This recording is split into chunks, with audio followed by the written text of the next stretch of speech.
மக்கள் அனைவருக்கும் வணக்கம். ஈரான், இஸ்ரேல், அமெரிக்கா இடையான போர் ஏறக்குறைய ஒரு வாரங்களை தாண்டி இருக்குது. அடுத்த 2 வாரங்களுக்கு நீடிக்கிறதுக்கான வாய்ப்புகள் உண்டுன்னு தெரிய வருது. இதுல முதல் முறையாக ஒரு விஷயம் வெட்ட வெளிச்சம் ஆயிருக்கு. அது என்ன அப்படின்னா, துபாய் போன்ற சிட்டி இருக்கு இல்லையா, இது எல்லாமே பாதுகாப்புன்ற விஷயத்துல ஒரு பெரிய பேர் ஒன்று வாங்கிடுச்சு இல்லையா, அதுலதான் முதல் அடி வாங்கியிருக்கு. முதல் முறையாக இது எல்லாமே பாதுகாப்பு இல்லாத நகரங்கள் அப்படின்ற ஒரு பட்டியல் இருக்குல்ல, அதுல இடம்பெற ஆரம்பிச்சிருக்கு. இது எதனால, இதன் விளைவு எப்படியா இருக்கும், மத்திய கிழக்கு நாடுகள், அரபு தேசம் முழுவதும் எப்படியான சூழல் இருக்குது, இதை பத்தியான விஷயங்கள் மட்டும்தான் இந்த ஈரான் போரின் மூலமாக நடந்தக்கூடிய ஒரு உண்மை இருக்கு இல்லையா, அதை இந்த வீடியோவில் நம்ம பார்க்க போறோம். எடுத்துக்காட்டுக்கு யுஏஇயில் இருக்கக்கூடிய துபாய், ஏன்னா அதுதான் ரொம்ப பிரபலமா இருக்கு, பலருக்கும் பிடிச்ச நகரமா இருக்கு. அதை எடுத்துக்காட்ட வச்சு இதை ஃபுல்லா பார்த்துறது சரியா இருக்குன்னு தோணுது. எனவே நான் துபாயை எடுத்துக்காட்ட வச்சிடறேன். துபாயை பொறுத்த வரைக்கும் ஒரு நாளைக்கு சுமார் 65,000 பேர் வெளிநாடுகள்ல இருந்து சுற்றுலா பயணிகள் இருக்காங்களே, அவங்க வராங்க. இரண்டாவது மிக முக்கியமாக கவர்ந்து இழுக்கக்கூடிய, துபாய்க்கு வருமானம் இல்லாட்டி எதிர்கால வருமானம் நினைக்கக்கூடியது இந்த சுற்றுலா பயணிகள் தான், டூரிசம் தான். இந்த டூரிசம் ஏற்கனவே 0 ஆயிருக்கு. அடுத்த 3 மாதங்களுக்கு அது 85% அளவிற்கு கீழே வீழ்ச்சியில் இருக்கும். அதாவது 100 பேர் வந்துக்கிற இடத்துல 15 பேர் தான் வருவாங்க. அடுத்த 6லேருந்து 1 வருடங்களுக்கு அது 40% அளவிற்கு வீழ்ச்சியில் தான் இருக்கும். அதாவது 100 பேர் வந்துக்கிற இடத்துல 40 பேர் தான் வருவாங்க. இந்த நிலைமையே துபாய் அடைஞ்சிருக்கு. துபாய் இதை ரீபிராண்ட் பண்றதுக்கு, உலகம் முழுவதும் தாங்கள் பாதுகாப்பா இருக்கும் அப்படின்றதுக்காக முயற்சிகளை ஈடுபடுறாங்க, நமக்கு தெரியுது. ஆனா என்ன வெட்ட வெளிச்சம் ஆயிருக்கு அப்படின்னா, ஒரு நாடு, நீங்க அமெரிக்காவை எடுத்துக்கோங்க, அது லாஸ் ஏஞ்சல்ஸ்ல ஆரம்பிச்சு நியூயார்க் சிட்டி வரைக்கும், இல்லாட்டி சைனாவை எடுத்துக்கோங்க, இல்ல பிரான்ஸ் எடுத்துக்கோங்க, இல்ல இந்தியாவில் டெல்லியில இருந்து சென்னை வரைக்கும், இந்த நாடுகள்லாம் எங்க பாதுகாப்பு, ஒரு நாடு எப்படி பாதுகாப்பானது அப்படின்ற பட்டியல் இருக்கு இல்லையா, அதுல முதல் இடத்துல இருக்குது அந்த நாடு தன்னுடைய எல்லையையும் தன் நாட்டுக்குள்ள இருக்கு இல்லையா, அதுக்கான பாதுகாப்பையும் உறுதிப்படுத்துறதுக்கு அந்தந்த நாடுகள்கிட்ட ராணுவம்னு ஒன்று இருக்கணும். நீங்க டெல்லியையோ இல்லாட்டி சென்னையோ இருக்கு இல்லையா, நீங்க பாதுகாப்பின்மை மற்ற விஷயங்களுக்கு 1008 குறை சொல்லலாம், ஆனா ராணுவத்துல குறை சொல்லவே முடியாது. ஆனா முதல் முறையாக இந்த துபாயை பொறுத்த வரைக்கும் அவன் இஷ்டத்துக்கு எல்லா பக்கம் குண்டு போடுறான். இதுல பாத்தீங்கன்னா இப்பதான் அவங்க அட்வர்டைஸ்மெண்ட் பண்றாங்க. என்னென்ன அட்வர்டைஸ்மெண்ட் பண்றாங்கன்னா, நாங்களே எங்களை பாதுகாத்துட்டோம் எங்களுடைய ஏர் ஸ்பேஸை, ஏன்னா இவ்வளோ ராக்கெட் வந்துச்சு, இவ்வளோ மிசைல்ஸ் வந்தது, ஏவுகணைகள், அதெல்லாம் தடுத்து நிறுத்திட்டு சிலதான் விழுந்துச்சுன்றாங்க. ஆனால் அது உண்மை கிடையாது. ஏன்னா அது எல்லாம் பாதுகாப்பு பணியில் இருந்தது அமெரிக்காவும் இஸ்ரேலும்.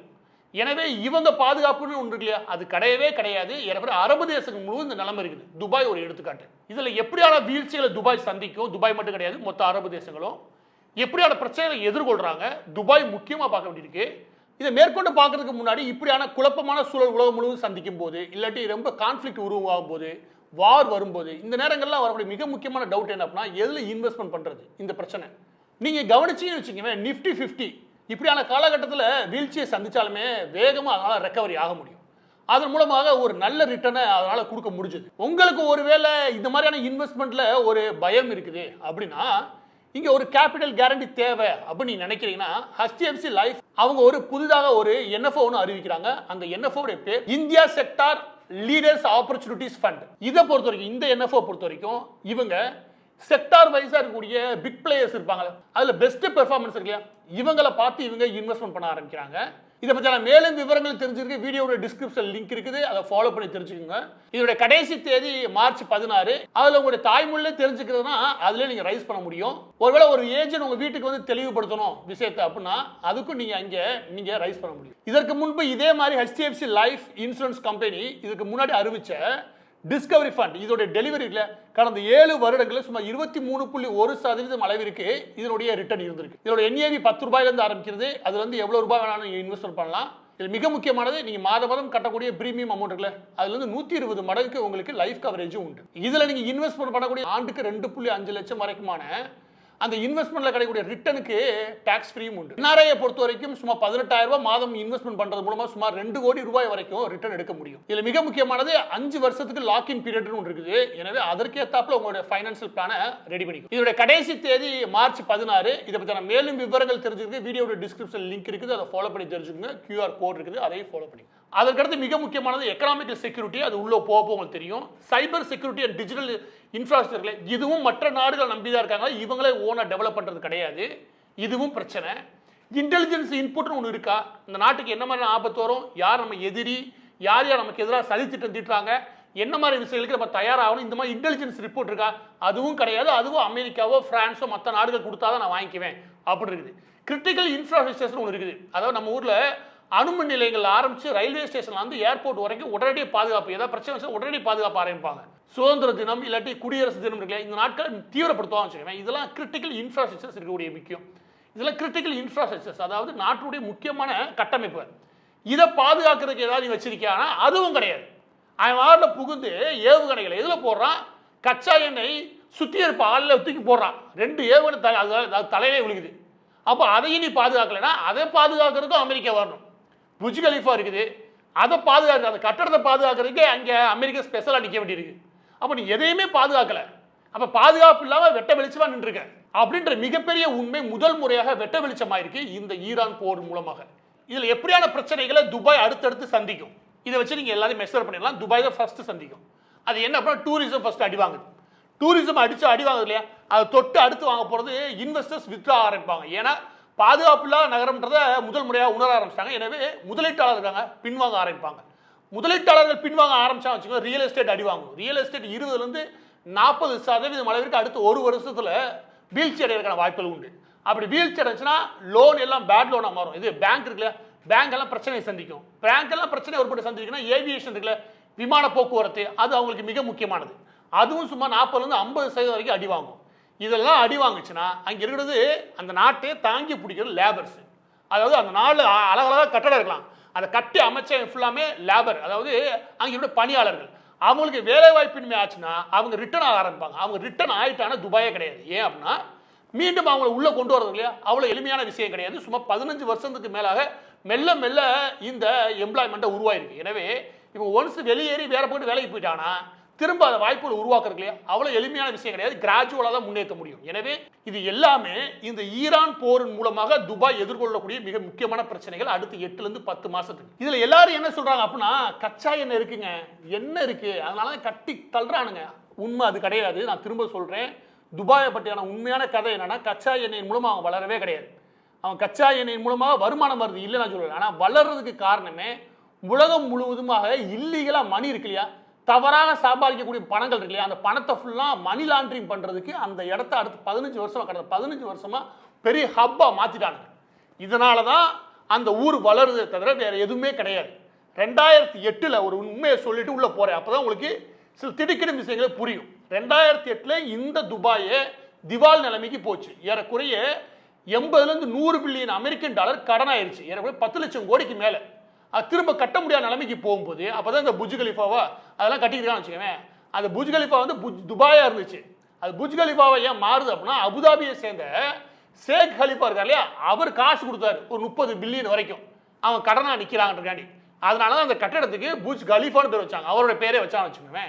இன்னைக்கும் அந்த நிலைமை மாறவே கிடையாது. 2008 உருவானதுக்கு அப்புறம் துபாயை எப்படி உருவாக்க நினைச்சாங்க அப்படின்னா சர்வதேசம் முழுவதும் எல்லாம் இங்கே வரணும், வந்து இந்த ஊரில் ஒரு பிஸ்னஸ் ஹப்பா மாறணும், டூரிசம் ஹப்பா மாறணும், இந்த இடத்துல இன்டர்நேஷனல் சிட்டியாக நாங்கள் மாற்றுறோம் அப்படின்னு அவங்க நினைச்சாங்க. ஆனால் அதுக்கு அவங்க கொண்டு போன வழிமுறை இருக்கு இல்லையா 2008 அப்புறம், அதுக்கப்புறம் யார் எப்படி சம்பாரிச்சா என்ன, எங்கேருந்து வேணாலும் காசு வரட்டும், வந்து இங்கேருந்து புழங்கி போகட்டும், டாக்ஸ் கூட வேணாலும் காசு இங்கே புழங்கணும், இந்த நிலைமையை உருவாக்குனாங்க. அதனால என்ன ஆச்சுன்னா பொதுவாக துபாய் வந்து எதனால இவங்க பிராண்ட் பண்றாங்க அப்படின்னா பெரும்பாலான நாடுகளுக்கு 4 to 5 மணி நேரத்தில் போயிடலாம்.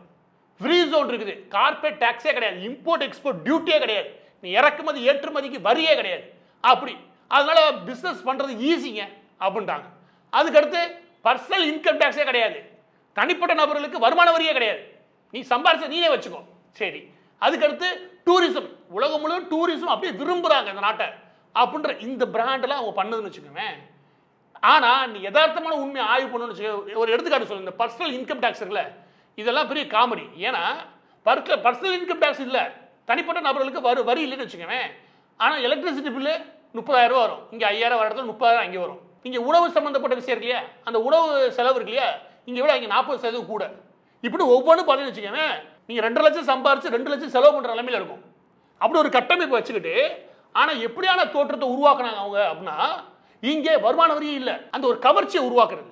அந்த கவர்ச்சி இதை எங்கே யாருக்கு ரொம்ப உதவுச்சு அப்படின்னா கார்பரேட் டாக்ஸ் சொல்லிட்டு ஊருக்குள்ள ஏமாத்துறவனுக்கு. அதான் உண்மை. இது இல்லை துபாய் வளர்ந்ததுக்கு.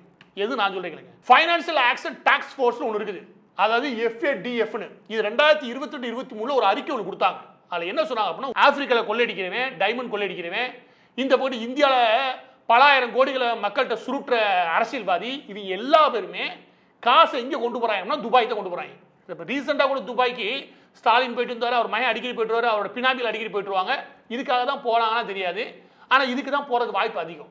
ஏன் அப்படின்னா இங்கே 100 கோடி கொள்ளையடிக்க வேண்டியது ஹவாலா மூலமாக இங்கே கொண்டு போக வேண்டியது, அங்கே கொண்டு போய் ஒரு 20 கோடிக்கு ஒரு ப்ராப்பர்ட்டி அதை ரிஜிஸ்டர் பண்ண வேண்டியது, அது அடுத்த 5 வருஷத்துல அதை 120 கோடி ஆயிடுச்சு சொல்லிட்டு விற்க வேண்டியது, கருப்பாக வெள்ளையாக்க வேண்டியது. இதுக்கான எல்லா வேலையும் பார்க்கறதுக்கு செல் கம்பெனிகள் இருக்கு.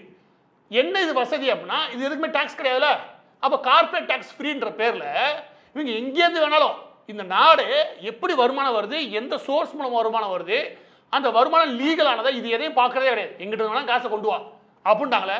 இவங்க போய் அந்த ப்ராப்பர்ட்டியில் காசு போட்டாங்க பாருங்க, அதனால தான் அது வளர ஆரம்பிச்சது. இல்லைன்னு வச்சுக்க 2008 அவங்க இருந்த கடனுக்கு இந்த மாதிரி வளரவே முடியாது. எனவே அங்கே இருக்கிறது எல்லாமே இந்த மாதிரியான கட்டமைப்பு தான். இது எல்லாமே இப்போ ஒரு பாதுகாப்பு இல்லாத சூழ்நிலை நகர்ந்துருக்குது. இதுதான் இவங்களுக்கு இருக்க பெரிய தலைவலியே. இது எல்லாத்துக்குமே காரணம் ஈரானுடைய போர்.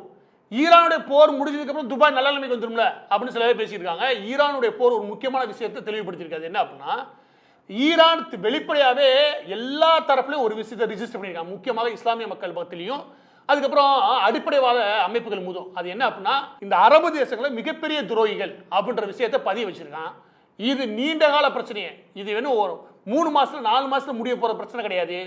ஈரானை தொட்டு உருவாகக்கூடிய எந்த ஒரு அடிப்படைவாத அமைப்புமே முதலாவது தாக்குதலுக்கு உள்ளாகக்கூடிய இலக்காக முடிவு பண்றது துபாயா தான் இருக்கும், இல்லாட்டி யுஏஇயா இருக்கும், இல்லாட்டி அரபு தேசங்களா இருக்கும். இதுதான் இப்போ வரக்கூடிய முக்கியமான செய்தி. எனவே இந்த பிரச்சனை இனிமேல் இவங்க நீண்ட காலமாக சந்திக்க போறாங்க. நீண்ட காலமாக அவங்க அமெரிக்காவுடைய தேவையில இருக்க போறாங்க.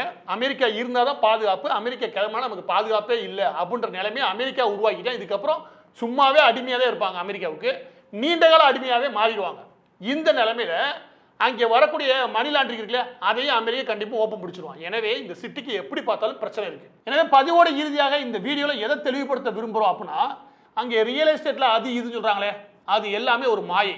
அப்புறம் அங்கே ஒரு டூரிசம் மாயை உருவாக்கிருக்காங்களே அது எல்லாம் நிறைய மால் கட்டி விட்டுருக்காங்க. தட்ஸ் ஆல், அவ்வளோதான். தவிர அதுக்குன்னு ஒரு தனிப்பட்ட தன்மைன்னு ஒன்று கிடையாது. அதான் சொல்கிறேன், நீங்கள் நியூயார்க் சிட்டியில் ஆரம்பிச்சு பீஜிங்கில் தொட்டு ஜப்பான் ஆரம்பிச்சு டோக்கியோ தொட்டு எங்கே வேணால் போயிருக்குங்க, அவங்களுக்குன்னு ஒரு தனி கலாச்சாரம் இருந்தது, அந்த சிட்டிக்குன்னு ஒரு குணம் இருந்தது. இது அது எதுவுமே இருக்காது. இது ஆர்டிஃபிஷியலாக உருவாக்கப்பட்ட ஒரு சிட்டி. இது கடந்த 10 வருஷத்தில் இவங்களே வம்படியாக இல்லீகல் மணி ஹவாலா மூலம் உருவானது. இது உடனடியாக காலியாக இருக்கிற அனைத்து வாய்ப்புகளும் உண்டு. எனவே கூடுதல் பாதுகாப்போட இந்த துபாய் என்ற விஷயத்தில் கூடுதல் பாதுகாப்போட அணுக வேண்டியது அவசியம். கவர்ச்சின்ற விஷயத்தில் அணுகாதீங்க. இதை தான் நான் தெளிவுபடுத்த விரும்புகிறேன். அது நீங்கள் இன்வெஸ்ட்மெண்ட்டாக இருந்தாலும் சரி, இல்லை வேற ஏதாவது கதையாக இருந்தாலும் சரி, ஆனால் எதாக இருந்தாலும் இனிமேல் நீண்ட காலத்துக்கு ஒரு பிரச்சனை துபாய் மட்டும் கிடையாது, சுற்றி எல்லா நாடுகளும் இருக்குது. அதை அந்த சென்ஸோட அணுக பழகுங்க, அதுதான் நல்லது. இன்னைக்கு நாம ஒரு இன்வெஸ்ட்மெண்ட் ஆப்பர்ச்சுனிட்டியாக HDFC லைஃபோடைய NFOன்னு நம்ம பார்த்தோம். இதோட கடைசி தேதி மார்ச் 16. இதை பற்றியான மேலும் விவரங்கள் தெரிஞ்சுக்கிறதுக்கு வீடியோடைய டிஸ்கிரிப்ஷன் லிங்க் இருக்குது, QR கோட் இருக்குது, அதை ஃபாலோ பண்ணி தெரிஞ்சுக்கோங்க.